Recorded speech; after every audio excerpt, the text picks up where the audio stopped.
Do you see it as well as part of the cascade of processes that began to make themselves manifest after 9/11?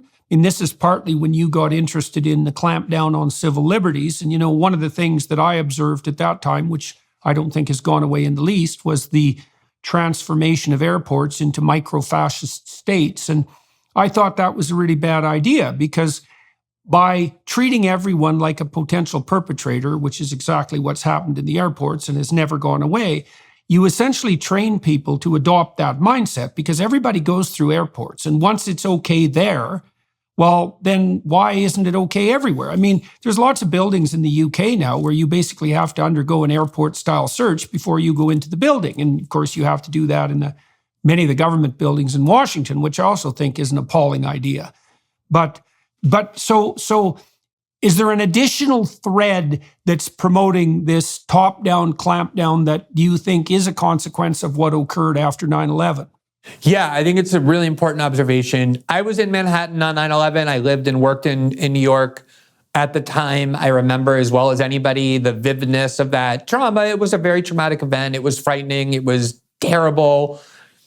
I understand that people's fears were activated in a way that made them be willing to support things they never would have supported otherwise.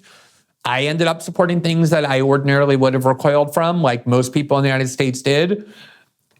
It's just that even with the war on terror, even with an attack that cataclysmic that just wiped out 3,000 lives in one of the most horrible ways imaginable, I think while the extremism that emerged from that, I remember Newt Gingrich wrote an article in 2006 advocating the First Amendment be amended to constrict free speech in the name of stopping Muslim extremism, or whatever he was calling it, jihadism or Sharia law.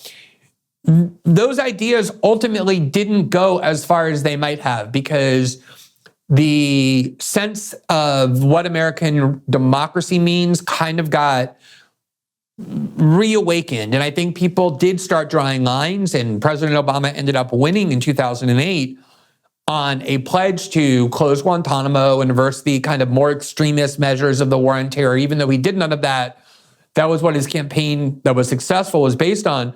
But I think what you're saying about the airport is exactly right. If you go look at the debates in the 90s, after the Oklahoma City bombing, the bombing at the Oklahoma City courthouse that Timothy McVeigh was convicted of perpetrating, there was an attempt by the Clinton administration to usher in a lot of these same extremism measures that ended up being implemented after 9/11.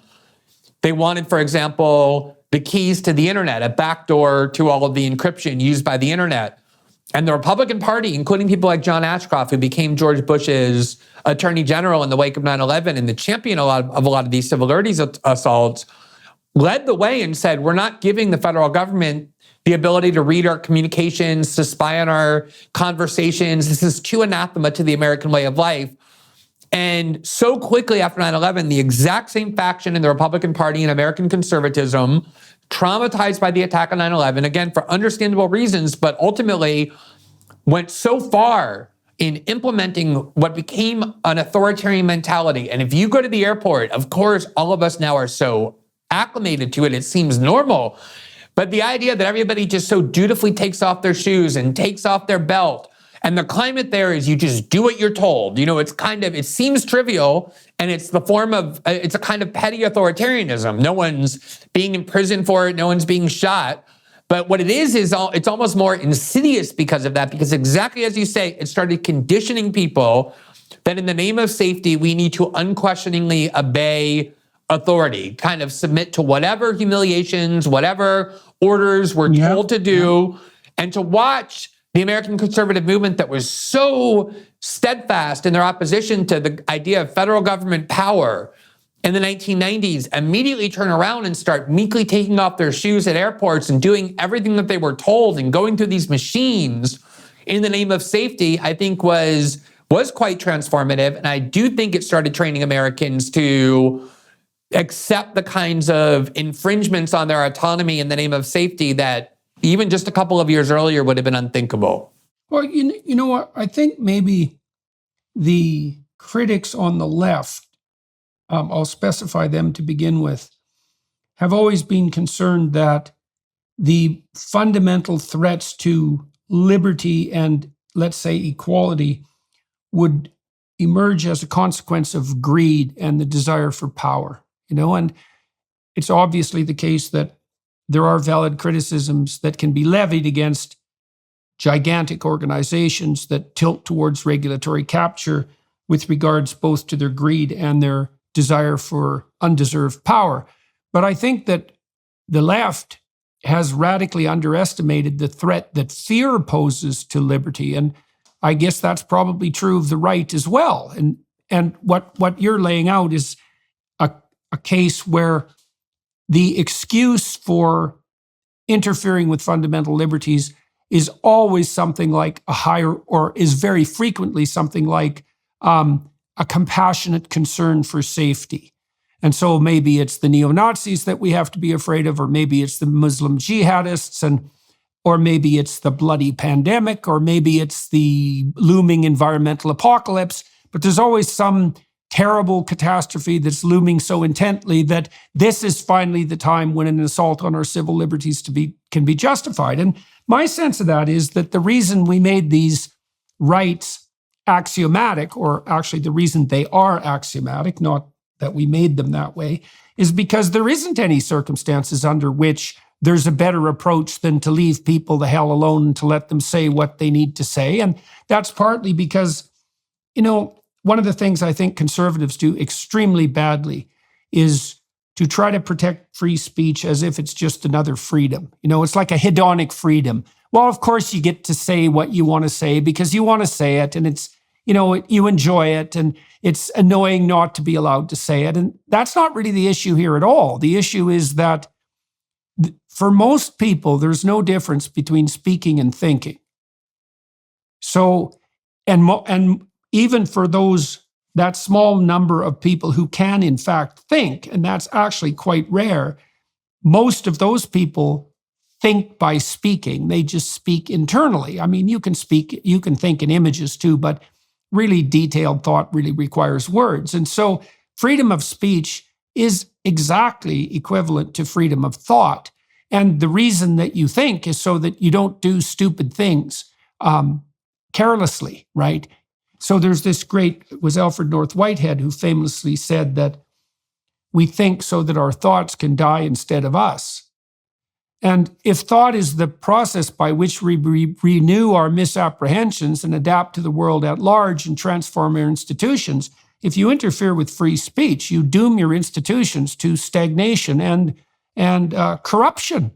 And so then you have to say, well, if you're going to be afraid, let's say you're afraid of the coming environmental apocalypse, you might want to be equally afraid of the measures that people take to deal with that apocalypse that are going to interfere with freedom of speech, because that'll interfere with our ability to adapt, and that'll be far worse than anything we can conjure up on the environmental front.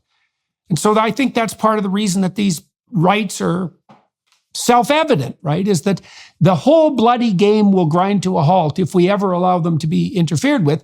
And that means ever. And that basically means your neurotic catastrophe is not sufficient justification for your desire to infringe on my free speech. I don't care what your bloody emergency is.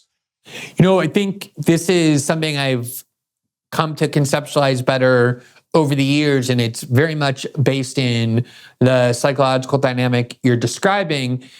George Orwell has this preface, I believe it was 1984. I don't remember the exact details now. And originally when the book was published, where the preface was intended for, the preface ended up not being published. It was right around the time of World War II, and it was kind of considered heretical because its argument was that we think about tyranny in these melodramatic terms, that suppression, that despotism means that if you say something against the government, armed men in black suits, black costumes show up at your house and put guns to your head and haul you off to prison, when in reality, the much more effective kind of despotism is not the use of brute force in that way. It's really the transformation of the mind. The prison ends up being something that's constructed inside of your brain through extremely effective propaganda, which in turn requires that propaganda never be questioned.